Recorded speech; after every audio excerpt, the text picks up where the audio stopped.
성도 여러분 평안하십니까? 하나님의 놀라우신 은혜가 우리 성도님들 계신 곳에 늘 함께하기를 기도합니다.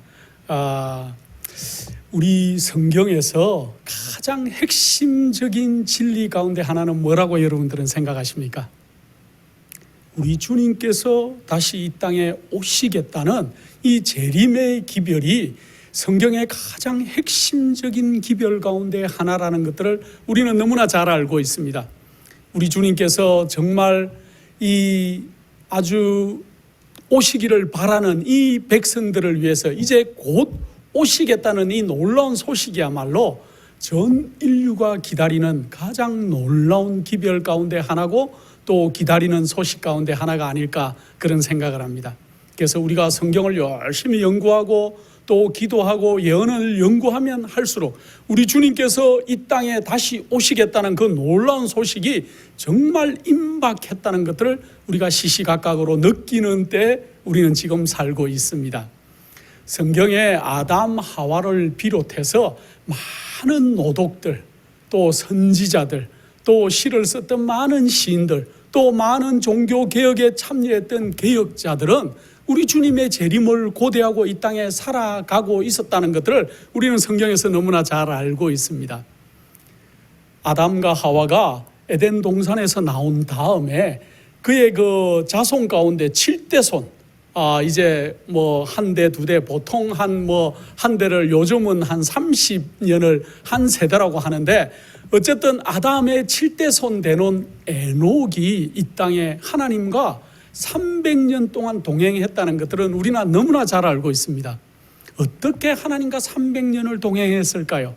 그것은 우리가 다음 기회에도 또 연구해보고 여러분들이 연구하겠지만은 그의 마음의 중심이 늘 거룩한 여호와 하나님께로 가 있었다는 것들을 우리는 너무나 잘 알고 있습니다. 그 에녹은 우리 주님께서 다시 이 땅에 오실 것, 그리고 초림과 재림에 대한 그 놀라운 사건들을 이해하고 있었을까요? 에녹은 이렇게 기록하고 있습니다. 유다서 14장 14절과 15절에 아담의 7세손 에녹이 사람들에 대하여 예언하여 이르되, 보라, 주께서 그 수만의 거룩한 자와 함께 임하셨으니 이는 뭇 사람을 심판하사 모든 경건치 아니하는 자의 경건치 않게 행한 모든 경건치 않은 일과 또 경건치 않은 죄인의 주께 거슬려 모든 강팍한 말을 한 것을 나중에 심판하려 이 땅에 오시겠다는 그러한 놀라운 기별을 적고 있습니다. 그래서 이 에녹은 우리 주님께서 다시 이 땅에 오실 것을 수만의 천사들과 함께 이 땅에 다시 오실 것이라는 사실을 그가 알고 있었어요. 그 사실을 안 에녹은 그가 무두셀라를 낳은 65세 무두셀라를 낳은 다음에 300년을 하나님과 동행하다가 하나님께서 너무 에녹이 귀했기 때문에 하늘로 데리고 올라가신 사실을 우리는 성경에서 잘 기억하고 있습니다. 또 누구요? 욥이라는, 여러분들이 욥에 대해서 잘 알죠. 동방의 부자 의인이었던 그 욥이 이제 하나님과 사단이 이제 얘기하는 가운데 내 종 욥을 받느냐 할 때 사단이 뭐라고 얘기합니까? 욥이 까닭없이 하나님을 섬기겠냐고 항변하지요. 하나님이 그에게 복을 많이 주시고 산울로 둘러서 그를 지키시니까 그가 하나님을 따르고 하나님을 경배하는 것이지, 만약에 하나님이 그렇게 하지 않았다면은 욥이 하나님을 섬기지 않을 것이라고 사단이 항변할 때 시험해 보라. 그러나 그 목숨은 가지고 가지 말라 했을 때 욥이 정말 극심한 시험 가운데, 고통 가운데 있었지요. 그가 가지고 있던 모든 소산들 또 자녀들이 한꺼번에 다 잃는 놀라운 일을 겪었지만은 욥은 이제 욥기 19장 25절로 27절에 이렇게 얘기하고 있습니다. 내가 알기에는 나의 구속자가 살아계시니 후일에 그가 땅 위에 서실 것이라. 내가 27절 내가 친히 그를 보리니 내 눈으로 그를 보기를 외인처럼 하지 않을 것이라 하고, 욥도 고통 가운데 있었지만은 우리 주님께서 이 땅에 오실 것을 그는 알고 있었다는 거죠. 그래서 그는 그 모든 고통들을 견딜 수가 있었고, 나중에는 정말 중요한 고백을 하지요. 그가 처음에는 그냥 피상적으로 하나님을 알았지만은 이제 내가 정확하게 여호와 하나님이 어떤 분인지를 안다는 고백을 놀랍도록 합니다. 여러분은 어떻습니까? 욥처럼 하나님을 정확하게 아십니까? 아니면 그냥 피상적으로 여호와 하나님을 알고 계십니까? 많은 성경의 시인들과 시편의 기자들과 그 다음에 또 선지자들이 정말 우리 주님이 이 땅에 다시 오실 것, 재림에 관한 사상을 다 알고 기록했다는 것들을 우리는 알 수 있습니다. 시편 50편 2절로 4절에 이런 귀한 말씀이 있어요. 온전히 아름다운 시온에서 하나님이 빛을 발하셨도다. 우리 하나님이 임하사 잠잠치 아니하시니 하고 그 뒤에 하나님이 그 백성을 판단하시려고 위 하늘과 아래 땅에 반포하여 하고 기록하고 있습니다. 또 시편 96편 11절에는 하늘은 기뻐하고 땅은 즐거워하여, 또 13절에 저가 임하시되 땅을 판단하려 임하실 것임이라. 저가 의로 세계를 판단하시며 그의 진실하심으로 백성을 판단하시리로다 하고, 시편의 기자들도 우리 주님께서 다시 이 땅에 오시고 우리 앞에 심판이 있을 것이고 이제 우리를 판단하는 일들이 있을 것들을 그들은 알고 기록했다는 것입니다. 또 여러분들이 잘 아는 이사야 선지자, 이사야 선지자도 이사야 26장 19절에 티끌에 거하는 자들아 너희는 깨어 노래하라. 주의 이슬은 빛난 이슬이니 땅이 죽은 자를 내어 놓으리로다. 이제 마지막에 부활이 있을 것도 이사야 선지자는 다 알고 있었어요. 또 죽은 자들은 살아나고 우리의 시체들은 일어나리로다. 또 이사야 25장 8절 9절 사망을 영원히 멸하실 것이라. 주 여호와께서 모든 얼굴에서 눈물을 씻기시며 그 백성의 수치를 온 천하에서 제하시리라. 여호와께서 이같이 말씀하시느니라. 그 날에 말하기를 이는 우리의 하나님이시라. 우리가 그를 기다렸으니 그가 우리를 구원하시리로다. 이는 여호와시라. 우리가 그를 기다렸으니 우리는 그 구원을 기뻐하며 즐거워하리라 하고, 이사야 선지자도 마찬가지로 우리 주님의 다시 오심을 알고 있었다는 거죠. 여러분들도 하박국 선지자 알고 계시죠? 성경의 구약의 마지막 쪽으로 가면은 하박국, 학개미가 뭐 쫙 이렇게 나오죠. 이 하박국 선지자도 하박국 3장에 보면은 많은 성경절에 우리 주님께서 다시 이 땅에 오실 것을 기록하고 있어요. 하나님이 대만에서부터 오시며 거룩한 자가 바란산으로부터 오시도다. 그 영광이 하늘을 덮었고 그 찬송이 세계에 가득하도다. 우리 주님께서 이제 천천만만의 천사들의 찬송 소리와 함께 이 땅에 오시는 것들을 이 하박국 선지자는 다 이해하고 있었어요. 6절에 3장 6절에 그가 서신 적 땅이 진동하며 그가 보신 적 열국이 전율하며 영원한 산이 무너지며 무궁한 작은 산들이 엎드러지나니 그 행하심이 예로부터 그러하도다 하고 얘기하고 있어요. 또 계속 하박국 3장에는 얘기하고 있지만 마지막에 하박국 3장 13절에 주께서 주의 백성을 구원하시려고 기름 받은 자를 구원하시려고 나온다는 그런 놀라운 기별을 하박국은 이해하고 기록하고 있어요. 그래서 구약에 이 예수님의 그 신약 당시에 예수님의 제자들은 직접 예수님께 들어서 예수님의 재림을 이해하고 있었지만은 구약에 있던 아담 하와로부터 시작해서 에녹, 욥, 또 시편의 기자들, 이사야, 하박국 할 것 없이 모든 선지자들이 마지막 때 우리 주님께서 이 땅에 다시 오실 재림의 사건들을 이해하고 있었다는 것들을 성경은 기록해 주고 있습니다. 예수님께서도 직접 이 땅에 내가 다시 오겠다는 얘기를 하셨습니까? 여러분들이 성경절 중에 어떤 걸 제일 좋아하십니까? 요한복음 3장 16절을 좋아하십니까? 저는 요한복음 14장 1절로 3절에 있는 그 재림의 허락이 참 좋습니다. 가끔 제가 설교할 때 이런 말씀을 하지요. 너희는 마음에 근심하지 말라. 하나님을 믿으니 또 나를 믿으라. 내 아버지 집에 거할 곳이 많도다. 내가 가서 거할 곳을 예비하면은 내가 다시 와서 너희를 내게로 영접하여 나 있는 곳에 너희도 있게 하겠다는 이 재림의 허락은 예수님 이후로 많은 예수님의 제자들과 이제 그 신약 시대의 많은 그러한 개혁자들이 시대마다 이 약속을 마음에 품고 그들이 환난 가운데도 뛰어들었고 고난 가운데서도 견딜 수 있는 믿음의 성경절이었다는 것들을 우리는 너무나 잘 알고 있습니다. 오늘날 마찬가지입니다. 여러분도 이 재림의 허락이 여러분의 인생에 위안이 되십니까? 저에게는 참 이 성경절이 위안이 많이 됩니다. 또 마태복음 25장 31절 32절에는 인자가 자기 영광으로 모든 천사와 함께 올 때 자기 영광의 보좌에 앉으리니 모든 민족을 그 앞에 모으고 각각 분별하기를 양과 염소를 분별하는 것 같이 하겠다는 말씀도 여러분들이 기억할 것입니다. 우리 주님께서 이 땅에 오시는데 마지막에는 어떻게 우리를 분별해서 데리고 가시겠다고요? 한쪽은 양의 무리처럼 한쪽은 염소의 무리처럼. 근데 그 분별의 기준이 뭡니까 여러분?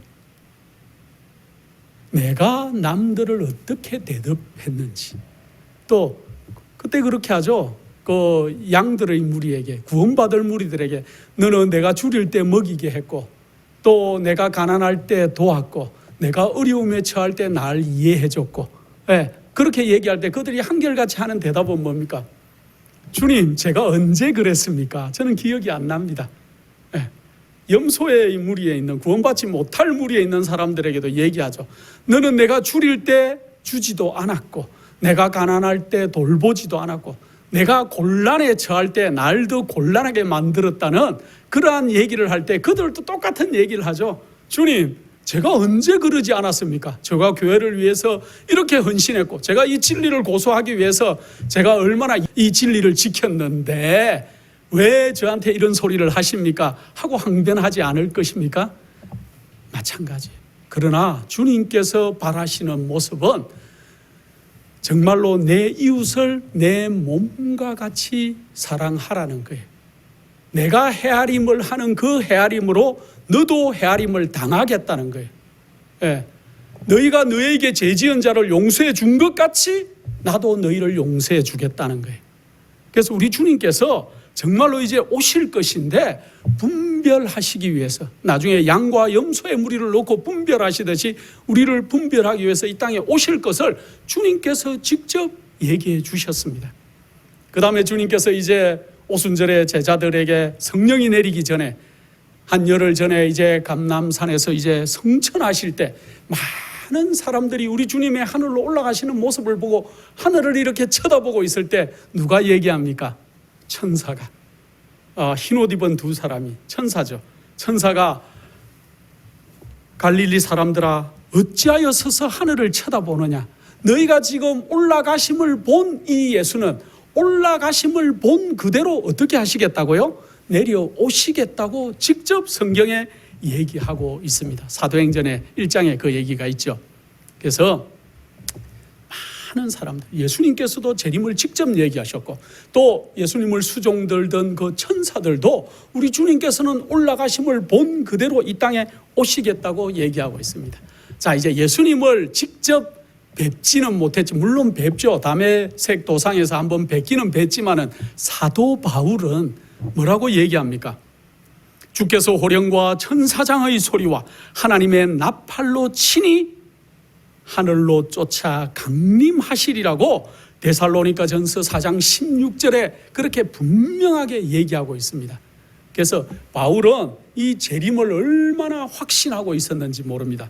또 요한은요, 볼지어다 구름 타고 오시리라 각인의 눈이 그를 보겠다고 계시록 1장 7절에 얘기해요. 특별히 누구도 보겠다고요? 그를 찌른 자도 보겠다고. 우리 주님께서는 분명히 이 땅에 오실 것이고 각인의 눈이 우리 주님이 이 땅에 오시는 것들을 볼 것이라고 재림을 분명하게 항변하고 있어요. 그래서 우리 주님의 재림은 각 시대를 통해서 모든 그리스도인들에게 희망이었습니다.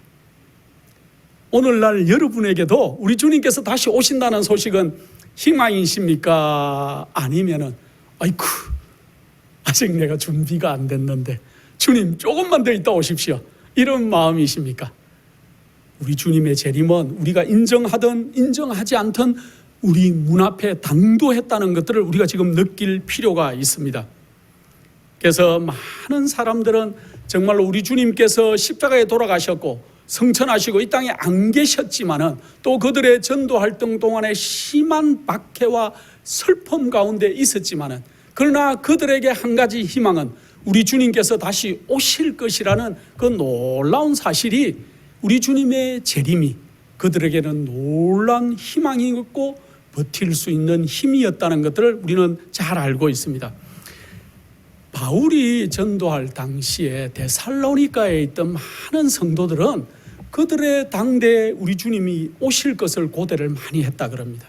그래서 데살로니가에 있던 많은 성도들은 그들 당대에 주님이 오실 것이라고 희망하고 많은 성도들과 교제하고 살았지만은 시간이 지나서 그들의 주위에 가까운 주님의 오심을 기다리던 사람들이 하나 둘 잠드는 모습들을 보고 심한 슬픔에 빠졌다 그랬습니다.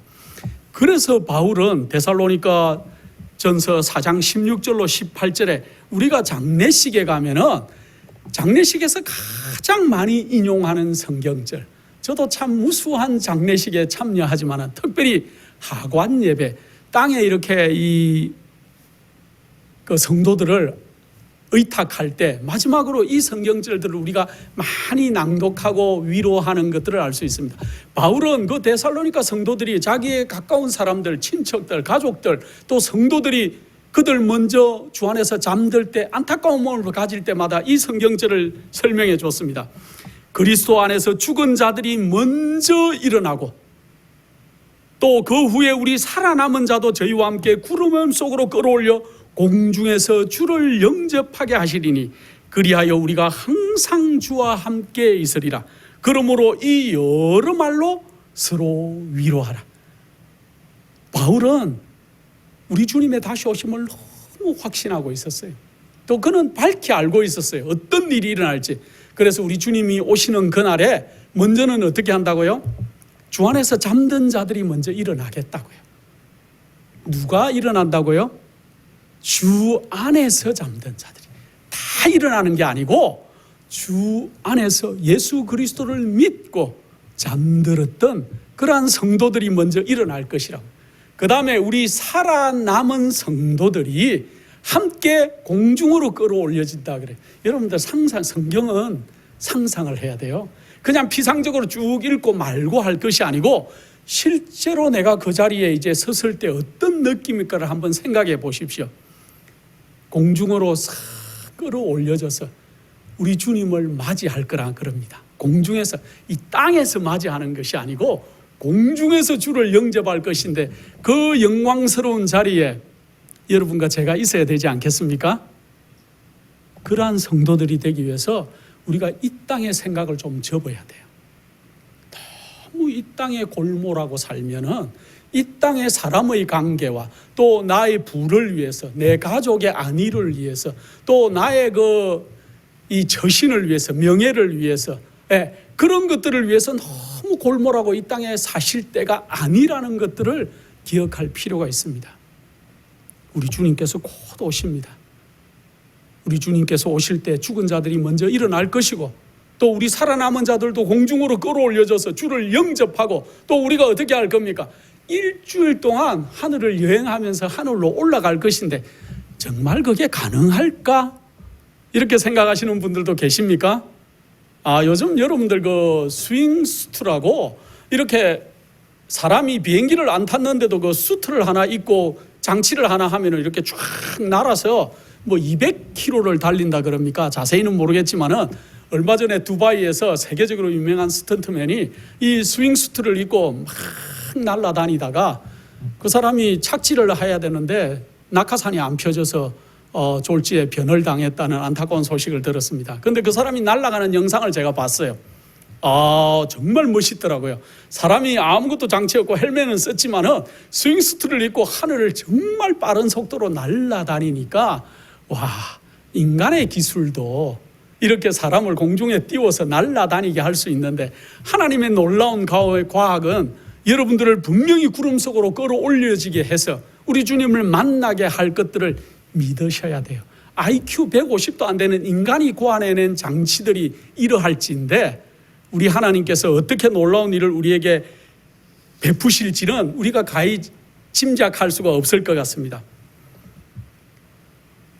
그 밤모섬에 바위로 된 그 밤모섬에 유배된 그 요한이 얼마나 답답했으면은 계시록을 기록할 때 하늘에는 다시는 바다가 없더라고 기록했습니다. 지긋지긋한 바다, 또 바위로 된 그 산에서 노동하던, 그 섬에서 노동하던 요한이 정말로 지긋지긋해서 주님 만나기를 바랐는데, 요한계시록을 다 기록하고 요한계시록 22장 마지막 3절에 너무나 은혜스러운 말씀이 기록되어 있는 것들을 우리가 알 수 있습니다. 여러분들 잘 기억하고 계시죠? 요한계시록 22장 19절, 이것들을 기록하신 증거하신 이가 가라사대 내가 진실로 속히 오리라 하시거늘. 우리 주님께서 영감으로 모든 것들을 요한에게 기록하게 하시고 난 다음에 제일 마지막에 이것들을 증거하신 이가 가라사대 내가 진실로 속히 오리라 하시거든. 그 다음이 너무 아름다워요. 요한이 뭐라고 얘기합니까? 아멘, 주 예수여 오시옵소서. 저는 이 구절을 읽거나 말할 때마다 목이 메입니다. 정말로 우리 주님께서 속히 오시면 좋겠습니다. 마지막에는 21장 요한계시록 22장 21절 제일 마지막에 주 예수의 은혜가 모든 자에게 있을지어다 아멘 하고 이 성경은 대단원의 끝을 맞게, 태초에 하나님이 천지를 창조하시니라고 창세기의 1장 1절에 기록한 이 성경은 마지막에 정말 이것들을 모두 증거한, 이 성경의 모든 것들을 증거한 이가 가라사대 내가 진실로 속히 오겠다고 하고 성경을 마쳐요. 이 성경을 우리가 알고 있고 믿고 바라보고 있는 우리 성도님들은 우리 주님께서 이제 곧 오실 것들을 마음속에 상상하고 준비하고 살아야 돼요. 우리 전에 있던 많은 노독들이 옥중에서, 어떤 사람들은 화영대 위에서, 여러분들 불에 태워짐을 당하는 게 세상에 제일 아프다 그러죠. 화상 입은 상처가 제일 아픈 상처 가운데 하나라는 말을 제가 들었습니다. 화상 입으면 참 아프죠. 화영대 위에서 불이 태워질 때 그들이 어떤 기분이었을까요? 어떤 사람들은 단두대 위에서 목이 잘리는 경험들, 또 많은 고통과 박해 가운데 그들이 말씀을 전하던 많은 믿음의 백성들이, 그들이 그렇게 할 수 있었던 단 한 가지의 원동력은 무엇이었습니까? 우리 주님께서 다시 오신다는 거예요. 또 어떤 사람들은 죽음 앞에 걸어 나갈 때 그들이 어떤 기분으로 그들이 죽음 앞에 섰을까요? 어떤 분들은 화영대 위에서 죽어갈 때 웃는 모습으로 죽었다 그럽니다. 어떻게 그렇게 할 수 있었을까요? 그들은 내가 죽지만은 나는 다시 예수 그리스도와 같이 부활할 것이고 나도 부활에 참여할 것이고 우리 주님을 다시 만날 것이라는 그 놀라운 기별 때문에 그들은 그 화영대 위에서 불에 태움을 당하는 그 아픔이나 목이 잘리는 그 놀라운 그 길로틴이라 그러죠. 단두대, 그 길로틴이 만들었다고 해서 길로틴 단두대라 그래요. 단두대 위에서 큰 새덩이 칼이 줄을 탁 끊으면은 쫙 내려와서 끊어지죠. 그렇게 될 때, 또 박해 가운데 있을 때, 그들이 죽음 앞에 섰을 때도 그렇게 우리 주님의 재림은 그들에게 희망이었고 바라보는 소망이었다는 것들을 우리가 너무나 잘 알고 있습니다. 구약에 그렇게 많은 사람들, 신약의 예수님의 제자들도 이런 고통을 당했지만 그 이후에 있었던 많은 믿음의 백성들, 특별히 왈덴스인들, 하루나 이틀이나 아니면 1년이나 2년을 그들이 박해 가운데 있었던 게 아니고 이 왈덴스인들은 작게는 몇십 년, 길게는 몇백 년 동안에 그들이 어려움을 당하고 대를 이어서 그들이 말씀을 전하고 말씀을 준비하고 간직하고 살았던 것들을 우리는 너무나 잘 알고 있어요. 그 사람들의 소망도 오직 하나, 예수 그리스도의 다시 오심이었습니다. 위클리프를 제가 전에 설교한 적도 있었는데 이 위클리프도 이렇게 말했어요. 구주의 나타나심을 교회의 희망으로 바라고 사모하라고 얘기했어요. 여러분들이 잘 아는 마르틴 루터는 이렇게 기록하고 있습니다. 나는 심판의 날이 앞으로 300년이 못 되어 올 것을 확신한다.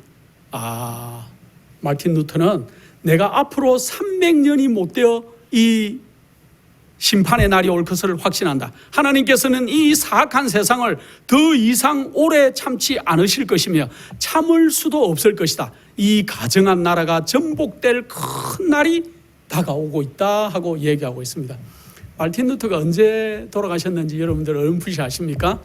말틴 루터는 1483년에 태어나가지고 1546년에 63세의 나이로 주 안에서 잠들었어요.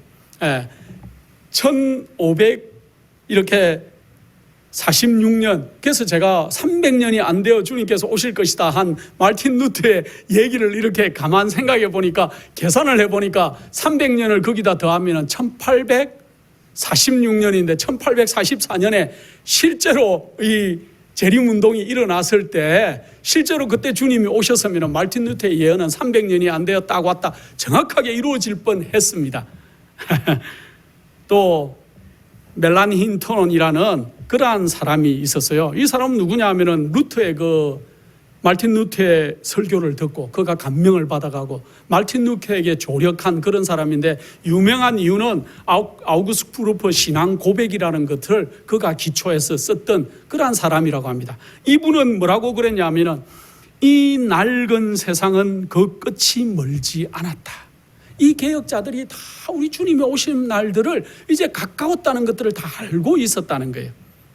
여러분들이 잘 아는 칼빈은 또 이렇게 그리스도인들에게 호소합니다. 그리스도의 오시는 날을 모든 사건들 중에서 가장 기쁜 사건으로 주저하지 말고 고대하라고 그가 설교할 때마다 얘기했다 그럽니다. 그리고 모든 충실한 가족들은 그날을 고대할 것이라고 그렇게 말하면서, 우리는 우리 주님께서 당신의 나라의 영광을 완전히 나타내시는 그 큰 날이 밝아오는 것을 볼 때까지 그리스도를 사모하고 명상하기를 줄인 것처럼 해야 된다.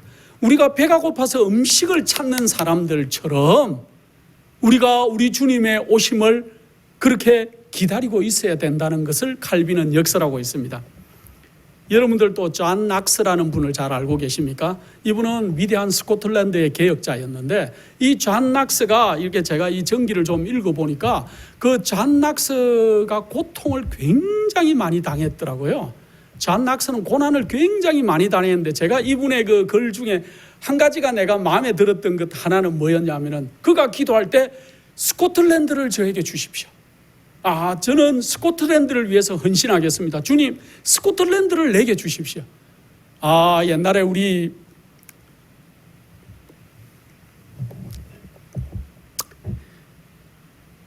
강병국 목사님이 한국을 제게 주십시오. 뭐 그런 얘기를 하는 걸 제가 들었습니다. 어쨌든 이 존 낙스는 스코틀랜드를 제게 주십시오 하고 기도했던 유명한 사람이었어요. 그가 이렇게 얘기했어요. 우리 주 예수님께서는 우리와 같은 육신을 입으시고 하늘에 가지 않으셨는가? 그리고 다시 오실 것이 아닌가? 우리는 그분께서 돌아오시되 속히 돌아오실 것을 믿는다 하고 간증했던 사람이에요. 그가 우리 주님이 속히 올 것이다, 정말 믿음의 사람이었는데, 존 낙스는 여러분도 그렇게 기도해야 돼요. 여러분들 내 이웃을 내게 주십시오. 내 가족을 내게 주십시오. 또 제가 살고 있는 이 지방을 제게 주십시오. 제가 복음으로 이 동네를 한번 전도해 보겠습니다 하는 포부들을 좀 가져야 될 것입니다. 존 낙스는 정말 그렇게 기도했기 때문에 나중에 그가 스코틀랜드와 영국에서 놀랍도록 전도한 것들을 우리가 알 수 있습니다. 그리고 많은 노독들이 또 많이 있지만은 제가 시간 관계상 그냥 생략하겠습니다. 어쨌든 많은 개혁자들이 그들은 우리 주님이 다시 이 땅에 오실 날이 심히 임박했다는 것들을 알고 그들이 목숨을 버리면서, 특별히 이 영국에 있었던 리들리와 레티머라는 그러한 분들은 그가 죽어가면서까지도 우리 주님께서 다시 이 땅에 오실 것들을 사람들에게 역설을 많이 한 것들을 우리는 종교개혁의 역사 속에서 잘 알고 있습니다. 예수님께서 누가복음 21장 28절에 이렇게 기록하고 계시죠. 이런 일이 되기를 시작하거든 일어나 머리를 들라 너희 구속이 가까웠느니라 하고 얘기하고 계십니다. 또 누가복음 21장 31절에 이와 같이 너희가 이런 일이 일어나는 것을 보거든 하나님의 나라가 가까운 줄 알아라 하고 얘기하고 있습니다. 어떤 일이 일어나는 걸 보거든. 예수님이 이 땅에 처음 초림하셨을 때 하나님께서는 우리 예수님께서 이 땅에 초림할 것을 그 당시의 백성들에게 알려주셨습니까? 알려주셨어요. 어디서 태어날지도 알려줬어요. 미가서 5장 2절에 보면은, 미가서에 보면은 예수님께서 어디서 태어날지 얘기해 줬어요. 또 언제 어느 때에 태어날 것도 얘기해 줬습니까? 다니엘서 9장에 보면은 어느 때 태어날 것도 다 얘기해 줬어요. 예수님의 초림 때 다 얘기해 준 그러한 우리 주님께서는 이제 마지막에 주님이 다시 이 땅에 오시는 때 어떤 일이 있을 것인지도 얘기해 주셨을까요? 그래서 이렇게 얘기하고 있습니다. 이런 일이 되기를 시작하더는 너희는 머리를 들어라. 너희 구속이 가까웠다. 또 이와 같이 너희가 이런 일이 일어나는 것을 보거든 하나님의 나라가 가까이 이런 줄을 알아라 하고 얘기하는데 어떤 일들이 일어나면요. 그래서 우리 주님께서 얘기한 큰 재림의 징조를 한 3가지로 분류를 하면은, 첫째는 이 땅에 과거에 있었던 어떠한 지진보다도 큰 지진이 이 땅에 있었던 사건들을 우리가 알 수 있어요. 각처의 기근과 지진이 있을 것이다 했지만은 우리가 역사적으로 볼 때 가장 큰 지진이라고 분류하는 한 지진이 1755년 11월 1일 아침 9시 40분경에 포르투갈의 리스본이라는 그러한 도시에 있었던 것들을 우리가 너무나 잘 알고 있습니다. 그 리스본의 그날 아침에 산이 움직이고 산에서 그냥 흙더미들이 쏟아져 나오는 내려오는 것들을 그들이 발견했고, 또 어떤 사람들은 증언하기를 그 산들이 무너져 내리는 곳에서 불꽃들이 일어났다. 아마 화산이 폭발했는지도 모르겠습니다. 자, 그렇게 하는데 순식간에 땅들이 흔들리면서 갈라지면서 이 리스본 그 동네, 그 마을에, 그 도시에 엄청난 지진이 일어났는데, 그 지진을 제가 찾아보니까 요즘 리터 규모로 8.5에서 9도 이상 되는 지진이었을 것이다, 그렇게 합니다. 그런데 보통 여러분도 지진을 겪어보신 분들이 많이 계세요. 제가 가까이 지내는 우리 교회 장로님도 그 캘리포니아 LA 있을 때 지진을 여러 번 겪었다는 얘기를 제가 전해 들었습니다.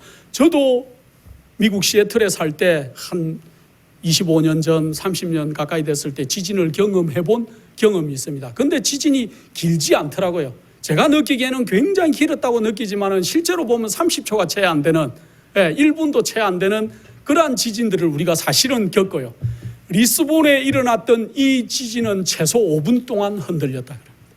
최소 5분 동안 흔들렸기 때문에 정말 그 도시의 85% 이상이 다 파괴가 됐는데, 이 리스본 인근에 있던 모로코, 다른 나라들도 유럽, 아프리카도 동일한 지진들이 그때 일어났고 멀리 미국에까지 이 지진이 감지되었다는 역사적인 기록들이 있습니다. 자, 그런데 리스본 인근에 있던 모로코에 있던 한 마을은 한 10,000여 명의 사람들이 살았는데 그 마을 자체가 지진으로 다 없어져 버렸다. 마을 자체가 다 없어지는 경험을 했고, 그래서 이 지진이 너무나 5분 동안 흔들렸기 때문에 너무나 큰 피해가 일어났어요.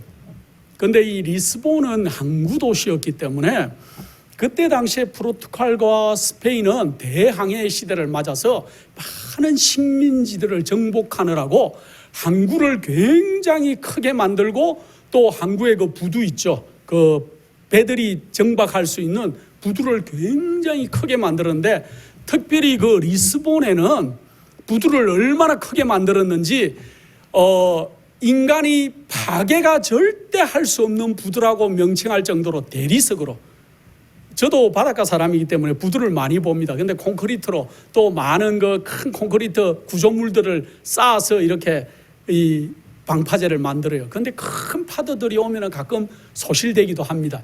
근데 이 리스본에 있던 방파제는, 그 부두는 대리석으로 만들기 때문에 이 부두는 멸망할 수가 없는, 이 파괴될 수가 없는 부두라고 그들이 자랑스럽게 여겼어요. 그런데 그날 아침에 지진이 시작되고 온 도시가 흔들리니까 많은 사람들이 어디를 생각했냐 하면은 그 대리석으로 만든 그 큰 부두, 그 부두에 가면은 우리가 안전할 것이다 하고 그 부두로 정말 많은 사람들이 몰렸다 그럽니다. 그랬는데 이 지진이 5분 가까이 흔들릴 때 사람들이 너무나 많이 거기에 몰려 있었는데 나중에 그냥 이 해일이 덮치는데 50피트 되는 해일, 처음에 한 30분 가까이 물이 쫙 빠지기 시작했대요. 그때는 쓰나미라는 말이 일본 말이기 때문에 쓰나미라는 말이 없었을 겁니다. 해일이었겠죠. 바다의 물들이 계속 빠져나가는 것들을 봤다 그럽니다. 그랬는데 어느 순간에 이제 나갔던 물들이 50피트의 높이로 덮치기 시작했어요. 50피트가 우리 미국에는 피트를 쓰지만은 여러분들 50피트가 얼마나 되는지 잘 모르시겠죠. 계산하면은 한국의 메다로 계산하면 15m가 넘어요. 15.2m 가까이 이리 되는데 15m 가까이 되는 15m 하면 정말 어마어마하지 않습니까? 한 1층이 한 층이 3m라고 치고 15m는 몇 층입니까? 한 6층, 7층 됩니까? 6층 정도, 5층 정도 이 정도 되는 파도가 부두를 덮쳤는데 그 부두에 있던 그 많은 사람들과 부두가 다 사라져 버렸다는 거죠. 그런데 한 명도 살아서 나오는 사람이 없었다고 할 정도로 리스본의 대지진은 대단한 지진이었던 것을 알 수 있습니다. 이때까지 인간의 역사상 이렇게 큰 지진이 기록되지 않았던 놀라운 지진이 리스본에서 있었다는 것을 알 수 있는데 그때 많은 사람들이 정말로 가슴을 치면서 두려움에 떨면서 세상 끝이 다 되었다고. 그런데 아무도 우는 사람이 없었다 그럽니다. 울 수가 없었다 그래요. 그 놀라운 두려움 앞에서는 감히 울 수도 없고 많은 사람들이 자기의 얼굴을 때리고 자기의 가슴을 치면서 뭐라고 얘기했냐 하면은 하나님이여 불쌍히 여기소서 세상 끝이 되었나이다 하고 울부짖고 다녔다는 거예요. 예, 나중에 살아남은 자들의 그 증언에 의하면은. 그래서 이 리스본의 대지진으로 기록에는 한 9만 명이 그때 목숨을 잃었을 것이라고 그렇게 얘기하고 있어요. 많은 사람들이 그날은 토요일 안식일이었어요. 안식일 아침에 일어났는 일이었기 때문에 많은 사람들이 이렇게 이 종교 행사를 위해서도 많이 성당이나 이런 곳에 가 있었는데 그곳이 한꺼번에 다 없어지는 그러한 일들이 있었다는 것들을 우리가 기록해 볼 수 있습니다. 그 다음에 또 재림의 징조 두 번째는 우리 예수님께서 이렇게 말씀하십니다. 마가복음 13장 24절에 그때 그 환난 후에 해가 어두워지며 달이 빛을 내지 아니하리라고 마지막 징조를 얘기해줘요. 그때 그 환난 후에 어떤 환난 후에 해가 어두워질 것이라고 얘기하고 있습니까? 그 환난은 어떤 얘기를 얘기하냐면은 1260년 동안 우리가 종교 암흑시대라고 얘기하죠. 그래서 교황권의 박해를 통해 가지고 정말 무수한 환난을 통과했던 그 환난 후에 즉시 해가 어두워지고 달이 빛을 내지 아니하리라고 얘기했는데 실제로 그 1260년의 환난이 언제 끝났습니까? 1798년 AD 1798년에 끝났다는 것들을 우리가 너무나 잘 알고 있어요. 그런데 이 해가 어두워지는 사건은 언제 일어났냐 하면은 그 환난 후라 그랬으니까 그 환난 후 1780년 5월 19일 금요일 아침에, 그래서 불과 2년이 채 되기 전에 1780년 5월 19일 금요일 날 아침에 그날 정상적으로 해가 떠 올랐어요. 미국의 뉴 잉글랜드 지방, 미국의 그 북동부에 있는 그 대부분의 지역에서 아침에 해가 찬란하게 떠 올랐습니다. 그런데 아침 한 9시 지나고 나니까 이상한 구름이 덮이기 시작하더니만 하늘이 잿빛으로 변하고, 그러다가 조금 있으니까 저 바다에서 검은 구름이 쫙 덮이기 시작하는데 이 구름이 그냥 깜깜하게 덮어서 아침 오전이었는데 정말로 한밤중 같은 깜깜함이 미국의 온 북동부, 미국에 있는 저 동북부 지역에 있는 모든 곳에 깜깜하게 덮였다는 것들을 우리가 알 수 있습니다. 그래서 여러분들 그 웹스터 사전에 보면은 암흑일이라는 그러한 챕터가 나와요. 그래서 거기에 보면은 1780년 5월 19일 온 미국 뉴잉글랜드 지역을 포함한 미국 북동부의 모든 지역들이 깜깜하게 변했다는 것들을 우리가 알 수 있습니다. 그래서 암흑으로 덮였는데 이 사람들은 이제 아침에 출근도 했을 것이고 농부들은 농사를 지으러 나갔고 아이들은 학교에 갔고 직장인들은 직장에 출근했지만은 이제 깜깜해지니까 모두가 두려움에 떨기 시작하고 이제 농부들은 농사 짓는 일을 그만두고 집으로 돌아오게 되고 또 상점들은 문을 닫고 학교는 이제 아이들을 집으로 다 보내기 시작하고 여행하던 사람들은 너무 무서워서 가까운 지역에 있는 농가들의 집들에 피신을 하게 되는 그런 놀라운 일들이 일어났었습니다.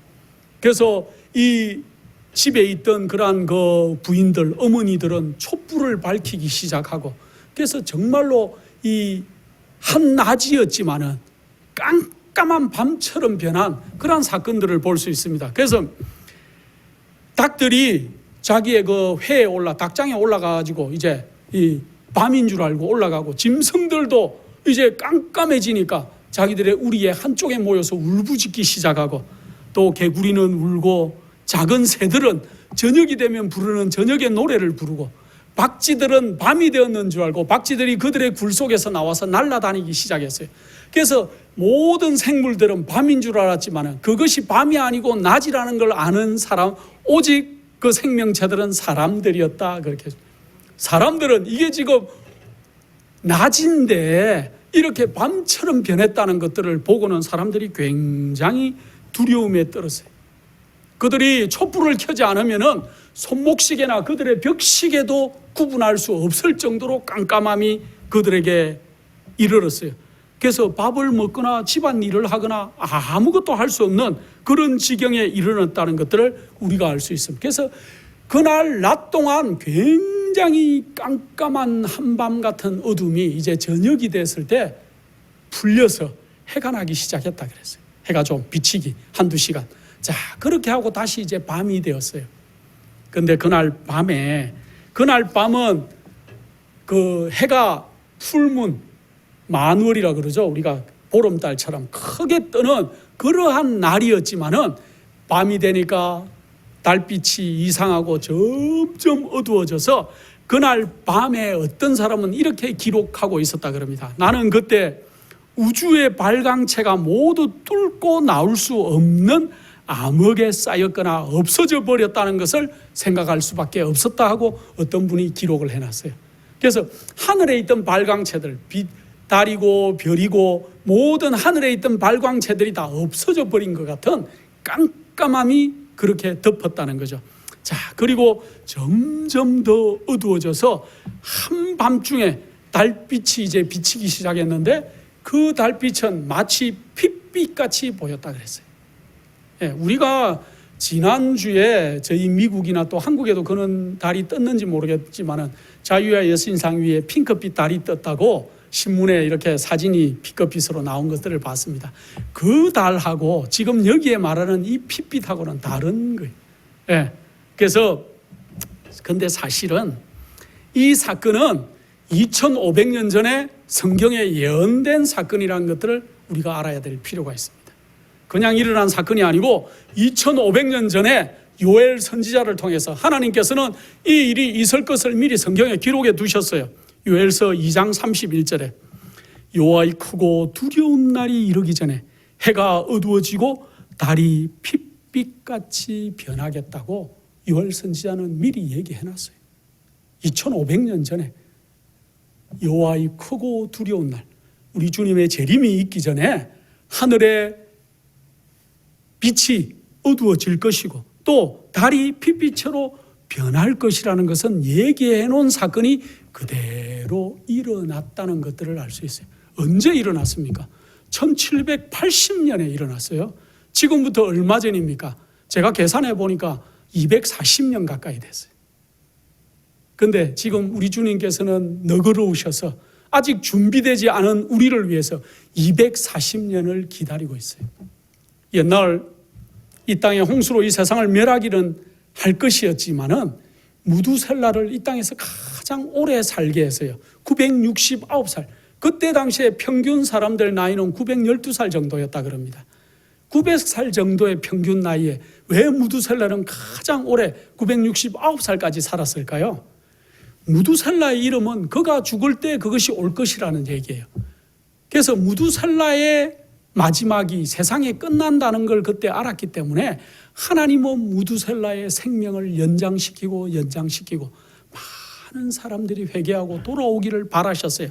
마찬가지로 지금 벌써 240년 전에 마지막 징조들은 벌써 지나가고 있지만은 하나님께서는 우리가 아직 돌아오지 않았기 때문에, 우리가 아직 변화되지 않았기 때문에, 아직 마지막 하늘의 정인으로 설 성품들이 변하지가 않았기 때문에 하나님은 아직도 우리를 기다리시고 은혜의 시간을 연장해 주고 계신다는 것들을 여러분들이 아실 필요가 있어요. 마지막으로 종교계가 심각하게 타락할 것들은 마지막에 징조 가운데 하나라는 것들을 우리가 기록할 필요가 있어요.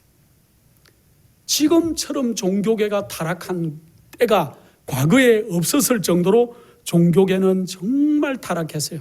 이런 일들이 되기를 시작하거는 너희는 일어나 머리를 들어라. 너희 구속이 가까웠다고 우리 주님께서 말씀하고 계시지만은 초림 당시에 우리 주님의 오실 장소와 시간과 그런 것들까지 다 알려줬지만은 그때 당시에 타락한 종교 지도자들과 그 백성들이 주님의 오심을 맞이할 수 없었던 것과 마찬가지로 오늘날 성직자는 이렇게 많고 말씀을 가르치는 사람은 이렇게 많고 말씀을 공부하고 마지막 기별을 알고 있다고 하는 사람은 이렇게 많은데 왜 우리 주님께서는 아직도 오지 않으시고 우리의 은혜의 시간들을 연장해 주고 계실까요?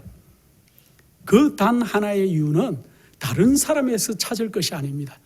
여러분과 제가 아직 변하지를 않았어요.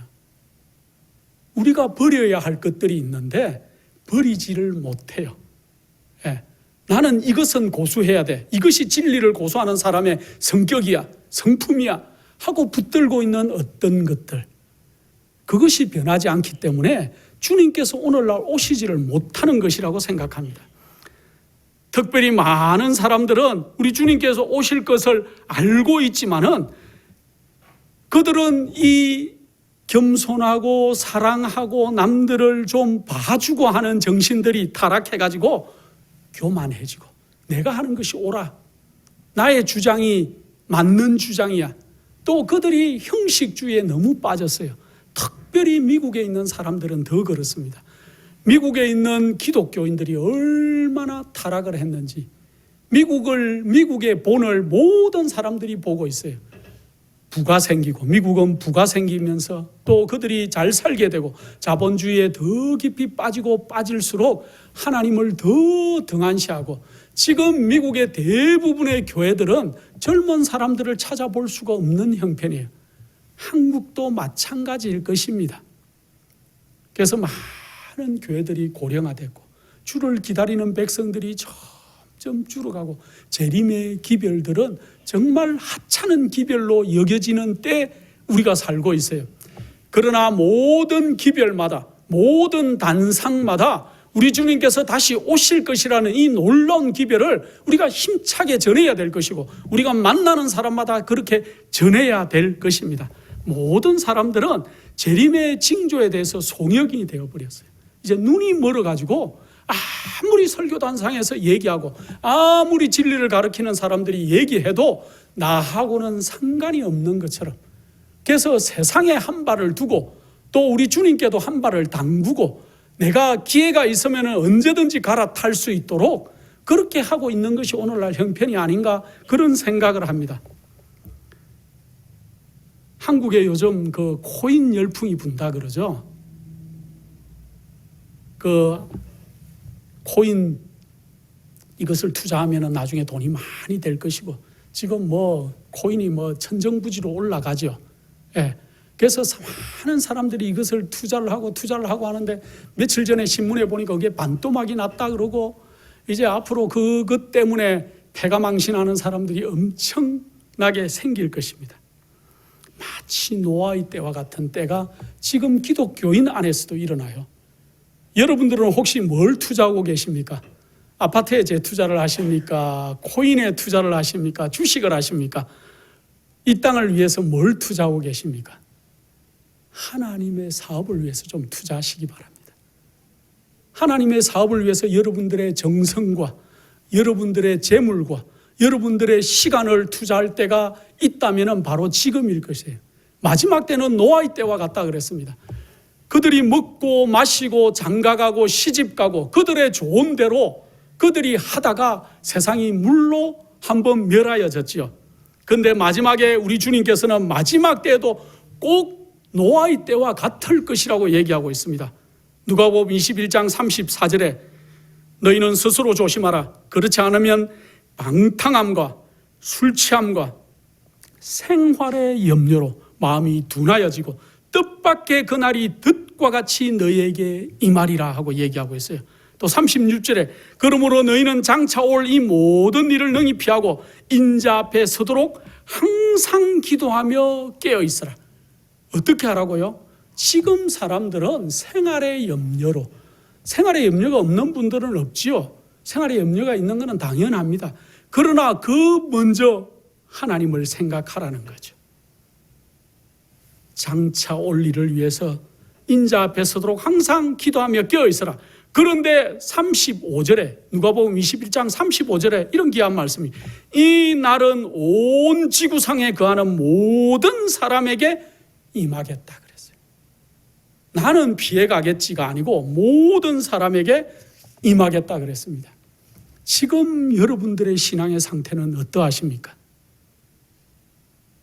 우리 주님께서 곧 오시겠다고 그렇게 말씀은 얘기하고 있는데 여러분들의 상태는 우리 주님을 맞이하시기에 이제 합당한 사람으로 자라가십니까? 아니면은 아직도 머뭇하십니까? 아니면은 아직도 여러분들의 마음속에 가장 큰 번뇌는 생활의 염려이십니까? 우리가 다시 한번 우리 마음을 살피고 우리 주님 만나기를 예비해야 될 것입니다. 요엘 선지자는 요엘서 2장 11절에 여호와의 날이 크고 심히 두렵도다. 당할 자가 누구랴 하고 호소하고 있어요. 또 하박국 선지자는 주께서는 눈이 정결하심으로 악을 참아보지 못하시며 배역을 참아보지 못하시는 분이라는 그러한 얘기를 역설하고 계십니다. 스바냐 선지자는 참 귀한 말씀을 적고 있는데 스바냐 1장 12절에 그때 내가 등불로 예루살렘을 두루 찾아 무릇 찢기같이 가라앉아서 심중에 스스로 이르기를 여호와께서는 복도 내리지 아니하시며 화도 내리지 아니하시리라고 하는 사람들이 있다는 얘기를 하고 있어요. 여기 보니까 얼마나 마음이 찔리는 얘기인지 모르겠습니다. 여러분들의 상태는 어떻습니까?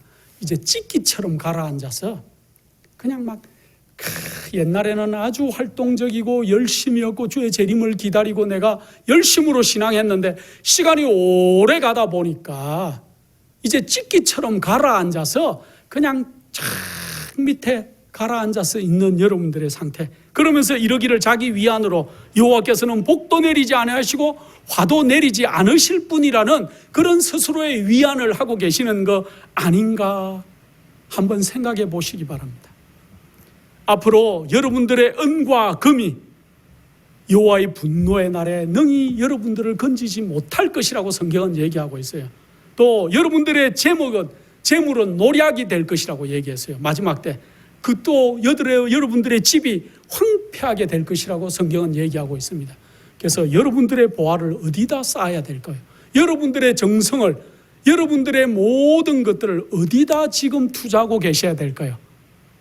암호화폐가 아니고 하늘에 하나님의 사업을 위해서 여러분들이 그렇게 하셔야 될 것입니다. 시온에서 나팔을 불며 나의 성산에서 호각을 불어 이 땅 거민으로 다 떨게 할지니 이는 여호와의 날이 이르게 됨이니라. 이제 임박하였다고 얘기하고 있습니다. 요엘 선지자는 또 거룩한 금식일을 정하고 성회를 선포하고 백성들을 모아 그 회를 거룩하게 하고 장로를 모으며 소아와 젖 먹는 자를 모으며 신랑을 그 방에서 나오게 하며 신부로 그 골방에서 나오게 하고 여호와께 수종드는 제사장들은 낭실과 단 사이에서 울으라고 얘기하고 있어요. 더 중요한 얘기는 너희는 이제라도 금식하며 울며 애통하고 마음을 다하여 내게로 돌아오라고 얘기하고 있습니다. 그러면서 너희는 옷을 찢지 말고 마음을 찢고 너희 하나님 여호와께로 돌아올지라고 얘기하고 있습니다. 우리가 어떨 때는 우는 신용을 하기 위해서 옷을 찢어요. 나는 거룩한 사람인 것처럼 그렇게 남들에게 보이는 행동을 할지 모르는데 그는 행동이 아니고 하나님께서는 실제적으로 옷을 찢지 말고 여러분들의 마음을 찢으라고 호소하고 계세요. 우리 주님께서 곧 오십니다. 여러분들은 우리 주님의 재림을 막기 위해서 무엇을 지금 버려야 될까요?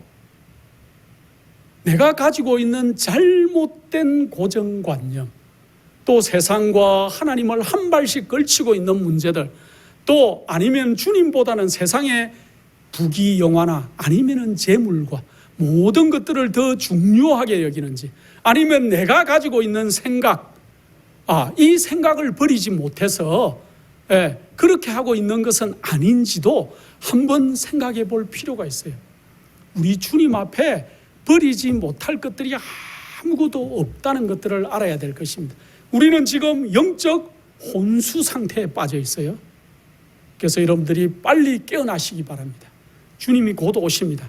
우리 주님께서는 미가서 5장 2절에 베들레헴 에브라다야 너는 유다 족속 중에서 작을지라도 이스라엘을 다스릴 자가 내게서 내게로 나올 것이니 그의 근본은 상고의 태촌이라 하고 우리 주님께서 어디에서 딱 태어날지도 정확하게 얘기해 줬어요. 베들레헴에서 태어난다. 또 다니엘서 9장 25절에 예루살렘을 중건하라는 영이 날 때부터 기름 부음 받은 자 곧 왕이 일어날 때까지 7일에와 62일에가 지날 것이다. 그때 기름 부은 자가 일어난다는 것, 예수님께서 언제 또 돌아가신다는 것까지 정확하게 다니엘을 통해서 얘기해 주셨어요. 이렇게 정확한 여호와 하나님께서 이제 다시 오시는 우리 주님의 재림을 위해서 마지막 징조들을 그렇게 얘기해 줬는데 그 징조들은 벌써 우리 속에서 지나갔고 마지막에 오늘날 교회들 속에서 일어나는 마지막 현상들이 우리 앞에 눈에 시시각각으로 보이는 때 우리가 살고 있습니다. 여러분들 재림을 준비하고 계십니까? 우리 주님의 재림의 그 큰 날에 그 자리에 서기를 원하십니까?